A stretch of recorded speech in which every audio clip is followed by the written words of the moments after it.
بعد فاعوذ باللہ من الشیطان الرجیم بسم اللہ الرحمن الرحیم یا ایھا الذین آمنوا لم تقولون ما لا تفعلون صدق اللہ العظیم۔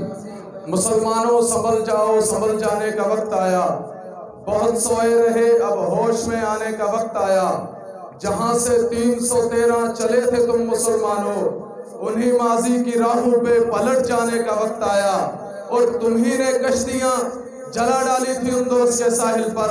مسلمانوں اٹھو، باطل سے ٹکرانے کا وقت آیا۔ میرا استاد محترم مولانا لطیف الرحمان صاحب رحمہ اللہ سے 22 سالہ تعلق ہے۔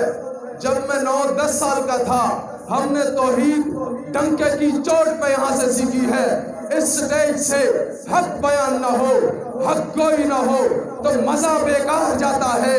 میرے ساتھیوں، اللہ کے عالم نے توحید کا سب سے پہلے ڈنکا خود بجایا ہے۔ قرآن کی مکی صورتیں آپ اٹھا کے دیکھیں، جب تک میرے آقا صلی اللہ علیہ وسلم نے مشن کی بات نہ کی تھی، دنیا کفر میرے نبی کو کہتی ہے، جشن میرے نبی کا نام کا مناتی ہے۔ جشن نہیں، میرا نبی مشن والا تھا۔ جب میرے آقا صلی اللہ علیہ وسلم نے مشن کی بات کی ہے، پھر خون کو بھی برداشت نہ ہوا۔ ابو لہب کو پتھر اٹھا کے یہ کہنا پڑا، تبت لک یا محمد الہٰذا جمعتنا، اے محمد نعوذ باللہ تو ہلاک ہو جائے، تو نے اس لیے ہمیں جمع کیا تھا۔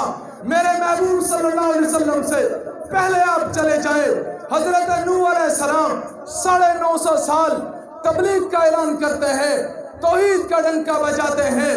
نوح علیہ السلام کی بیوی نبی کا ساتھ نہیں دیتی، لوط کی بیوی نبی کا ساتھ نہیں دیتی، ابراہیم کا باپ نبی کا ساتھ نہیں دیتا، نوح علیہ السلام کا بیٹا نبی کا ساتھ نہیں دیتا۔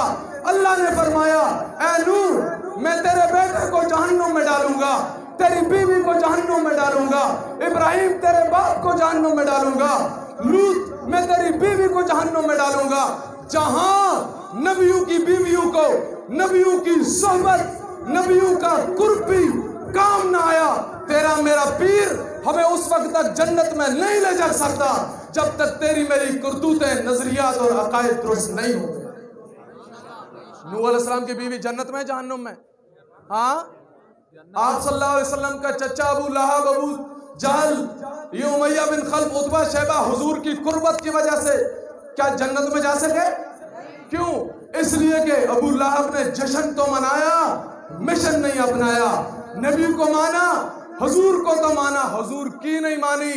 ذات پیغمبر کو مانا، بات پیغمبر کو نہیں مانا۔